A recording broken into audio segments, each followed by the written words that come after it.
Shalom, shalom, peuple de Dieu. Que le Seigneur vous bénisse. Amen. Et que sa grâce vous couvre. Le thème que je vais voir avec vous ce soir. Quel est l'état de votre brosse à dents? Le thème semble un peu bizarre, je vais dire. Quel est l'état de votre brosse à dents? Jean 4, le verset 50. Ton fils vit. Et cet homme crie à la parole que Jésus lui avait dite. Thème, quel est l'état de votre brosse à dents? Dans son émission radio, le docteur Michael Youssef a fait une déclaration surprenante, une déclaration étonnante. Disant ceci, nous devrions tous avoir une brosse à dents. Il ne faisait pas allusion à la brosse à dents proprement parlée, mais il comparait la brosse à dents à la fois propre, à la fois de chacun. En disant, est-ce que vous avez une brosse à dents? Et que chacun devait avoir sa brosse à dents. Il compare la foi à la brosse à dents, indiquant que chaque individu devait posséder une foi. C'est-à-dire que chacun devrait avoir la sienne, propre à soi, propre à son utilisation personnelle. Nous devons utiliser cette foi régulièrement comme nous utilisons la brosse à dents. En fait, il faisait un parallèle entre la foi et la brosse à dents. Parce que chacun doit avoir sa foi propre et chacun doit pouvoir l'utiliser régulièrement. Sérieusement, comment allons-nous décrire notre foi? Quel type de foi avons-nous? C'est vrai qu'il met devant nous en disant que chacun doit avoir sa foi. La foi est comparable à une brosse à dents qui doit être utilisée parce qu'un chrétien ne doit pas manquer de foi. Il doit toujours faire en sorte que sa foi croisse davantage. Il doit se séparer des ennemis de la foi qui sont le doute, la peur. Il doit pouvoir utiliser sa foi à tout moment. Michael Youssef va commencer à énumérer alors 4 types de foi ou 4 étapes de foi. Il y a la foi de crise. Quand on parle de foi de crise, au lieu d'avoir la foi dans sa totalité, à des moments de crise, nous nous mettons à paniquer. Plutôt que de nous mettre à genoux et prier. Les amis de Daniel n'ont pas eu cette foi de crise. Lorsque le roi Nebuchadnezzar voulait les jeter dans la fournaise, ils ont plutôt résisté au roi, on va dire par une foi d'assurance. Non, il énumère 4 types de foi, 4 étapes de foi. La foi de crise,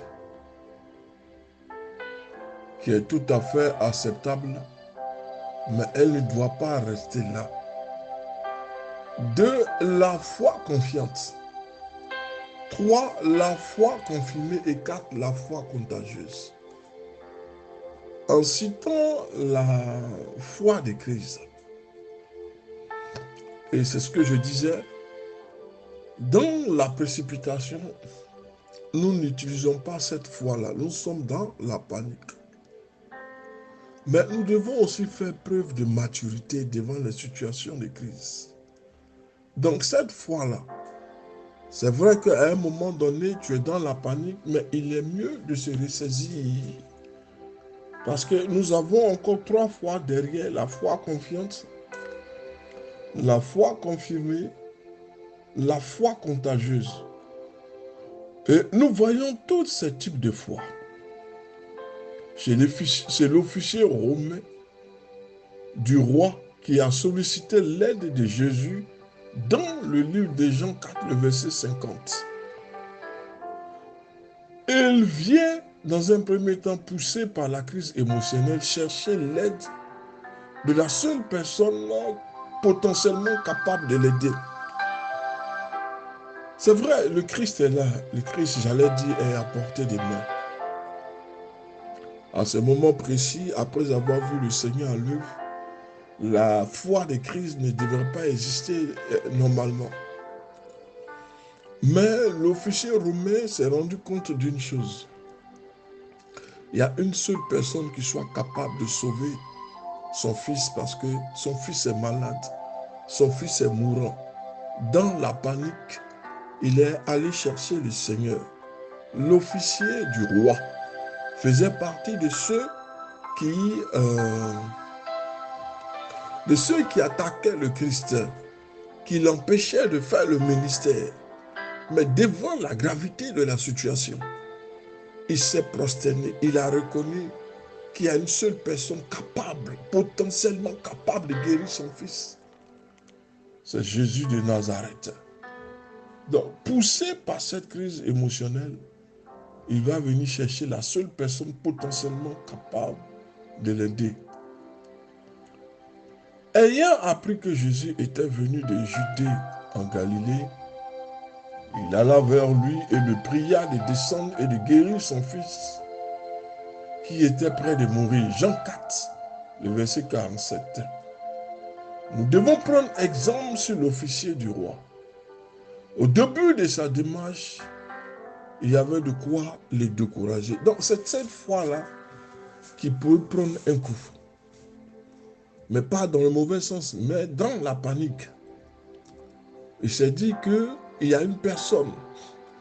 Tout ce qu'ils ont dit sur la personne de Jésus, il a rejeté ça en bloc. Il a vu de ses propres yeux ce que le Fils de l'homme est capable de faire. Il est parti le chercher. Il a dit, il n'y a que toi seul qui peux sauver ma fille. Il a commencé avec une foi de crise. Alléluia. Il a commencé avec une foi de crise. Si nous prenons l'exemple sur l'officier romain, l'officier du roi, au début de sa démarche, c'est vrai, il y avait de quoi le décourager. D'abord, la distance à parcourir avant de trouver Jésus. Puis quand il présente le problème à Jésus, ce dernier commence par lui faire une remontrance. Jésus lui dit, si vous ne voyez pas de miracles et de prodiges, alors vous ne croirez pas. Jean 4, le verset 48. Même quand ils voient des miracles et des prodiges, ils ne croient pas toujours parce qu'ils disent que les guérisons effectuées par le Messie viennent de la puissance de Belzébuth. Tout ce qu'il fallait faire, tout était réuni pour que le ministère de Christ soit étouffé. Mais ce qui vient de Dieu ne peut pas être étouffé, ne peut pas être éteint. Les choses doivent s'accomplir. Le Messie est venu, il devait guérir les foules, démontrer la puissance de Dieu. Quand il enseignait, le soir il priait et le matin il enseignait, il faisait les démonstrations de puissance et de guérison. Mais malgré tout, il était toujours combattu. Et l'officier du roi faisait partie de ceux qui le combattaient. Mais devant la gravité de la situation, il a vu que tout ce qu'on disait sur le Christ n'était que pur mensonge et affabulation. Il est la seule personne qui peut le guérir. C'est pourquoi Christ, au lieu de l'encourager, a commencé par une remontrance en disant que vous croyez parce que vous voyez les miracles. Si vous ne voyez des miracles et des prodiges, vous ne croirez point. Jean 4, le verset 48.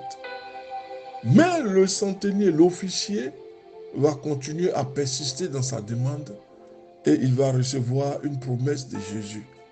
Après avoir entendu Jésus dire, ton fils vit. Et il y a la démarche de l'officier. Son fils est malade. Il est malade depuis un certain temps. Tout ce qui lui a été administré n'a servi à rien parce que rien ne pouvait le guérir. Il a compris une chose, que la seule personne qui soit capable de le guérir, c'est Jésus de Nazareth. Et Jésus de Nazareth a commencé par lui faire des remontrances. Mais il a insisté dans la prière. Vous ne pouvez pas obtenir délivrance, bénédiction, si vous n'insistez pas dans la prière. L'officier a insisté. Il a dit, celui-là peut guérir mon fils. Alors qu'il faisait partie de ceux qui ont pour tâche de matraquer l'œuvre du Seigneur. Il a insisté. Heureusement, le Seigneur ne garde pas de rancune. Il ne garde pas de haine. Il accomplit la volonté du Père. Il n'a pas de haine dans le cœur. Il aurait pu dire, vous, les officiers du roi, c'est vous qui me persécutez. Mais il n'a pas regardé à la persécution, aux critiques, mais il a accompli la volonté de Dieu, celui de guérir les malades, parce qu'il avait reçu le mandat, selon Ésaïe 61, de guérir les malades, d'ouvrir les yeux des aveugles. Il avait déjà sa mission, sa feuille de route. Donc, quelles que soient les oppositions qui lui sont faites, il a guéri l'enfant du centenier. C'est pourquoi il a dit, ne répondez pas aux colères par la colère. Non, répondez plutôt par l'amour, la colère. Soyez différents des autres. L'esprit qui est en vous est différent de l'esprit du monde. C'est pourquoi ceux qui vous persécutent, priez pour eux, parce qu'ils sont dans la perdition. Alléluia. Jésus finit alors par dire au centenier, ton fils vit. Il croit. Il a découvert la foi confiante. Parce que Christ lui a donné une parole confiante. Il s'en va sans être affolé cette fois-ci, sans douter cette fois-ci, sans se faire des soucis. Et ses serviteurs ont le temps de venir à sa rencontre pour lui annoncer la bonne nouvelle de la guérison de son fils. Alors l'officier demande, à quelle heure mon fils a été guéri? Il répond, hier à la 7e heure, la fièvre l'a quitté. Le père reconnut que c'était à cette heure que Jésus lui avait dit, ton fils vit. Et sa foi a été confirmée par la suite. Elle est devenue une foi contagieuse parce que l'officier va maintenant prêcher le Christ. Il va appeler tout le monde à grandir un peu dans la foi, à connaître une maturité spirituelle, à reconnaître aussi d'autre part que celui que vous êtes en train de critiquer, celui que vous êtes en train d'humilier, c'est celui que repose la véritable puissance de Dieu. Il est le Saint de Dieu, il est le oint de Dieu.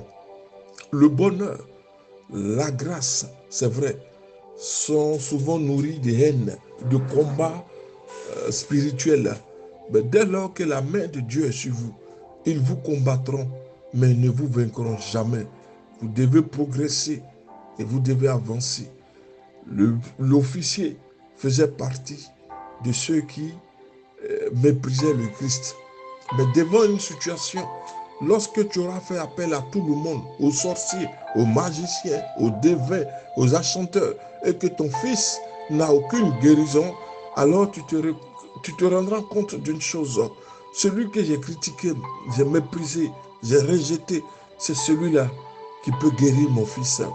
Et il a eu les 4 niveaux de foi. La foi de Chrysom. Cette foi s'était mise dans la panique parce qu'il a beaucoup paniqué. Son fils est malade. Depuis un moment, il n'y a aucune guérison.